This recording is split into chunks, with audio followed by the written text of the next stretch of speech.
Hi everyone, hope you guys are doing well. Warren here from Evolution Dance, and welcome to another Technique Tuesday. Hope you guys have been following and practicing nice and hard.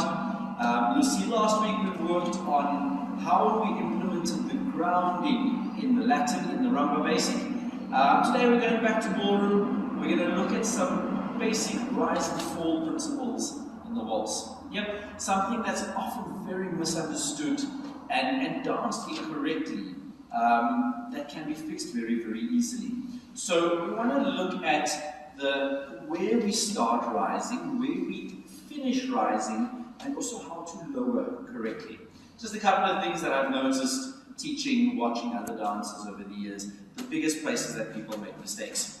Right, obviously if you look at week 2 of the Technique Tuesdays, we spoke a little bit about striding, so hopefully you've been working on that, because we're going to apply that today as well. And we're going to look just at the basic waltz action going forward, side, together, forward, side, together. Yeah, same thing, we're going to look at going backwards as well, and just explain the little differences between the rise and fall, forwards and backwards. Right, first and foremost, what we want to remember is a little rhyme that I learned just when I started teaching, and they say, commence rise at the end of 1, continue to rise for 2 and 3, and lower at the end of 3. Right, a couple of things that people already get wrong with that. Commence rise at the end of 1. Now, commence means start, it doesn't mean rise. So, the two most extreme incorrect scenarios is when people step forward in waltz, they stay down and they try and go up on 2. Or what happens is they lower and they step and they go straight up on that 1. Right? Neither of those are what we're looking for. So we want to lower and drive forward, striding like in the video we did, and we start straightening the standing foot slightly. You'll notice my leg is not straight and I'm not on my toe yet. As this comes in, the front heel is going to lift slightly. We start moving to the side. We can continue rising through that. I continue to rise all the way up, and we lower at the end of 3.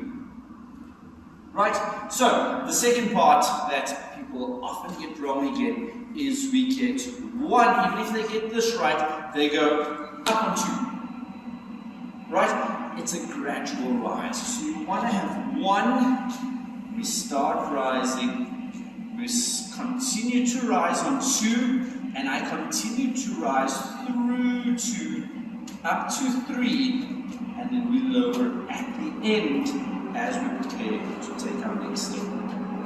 Right, we're talking about lowering. Let's just have a look at this. We spoke about this when we were striding as well. The most important thing, in my opinion, to remember is when we lower, we make sure to tuck that pelvis under the body. First thing that happens, as soon as people lower or they go too low, the bum sticks out, the body falls forward, and you get a step like this.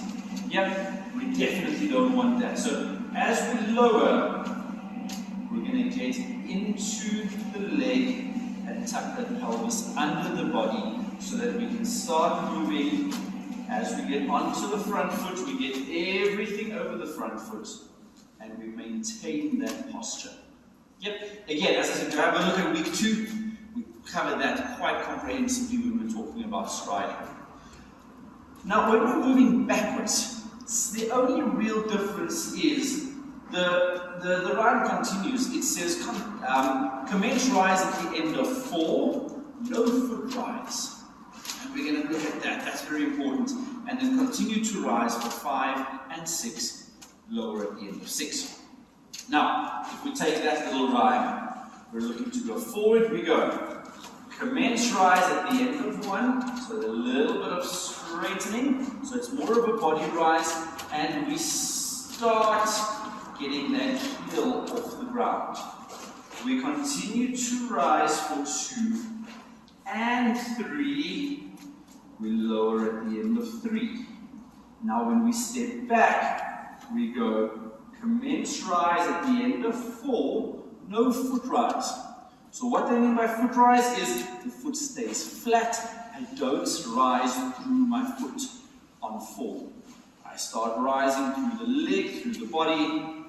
We go, continue to rise for 5, continue to rise for 6, and we lower at the end of 6. Right, so just make sure that you're breaking it down nice and slowly, work through it slowly. To me, the most important thing is always understand what you're doing before you try and just do something. So understand the movement, understand your body.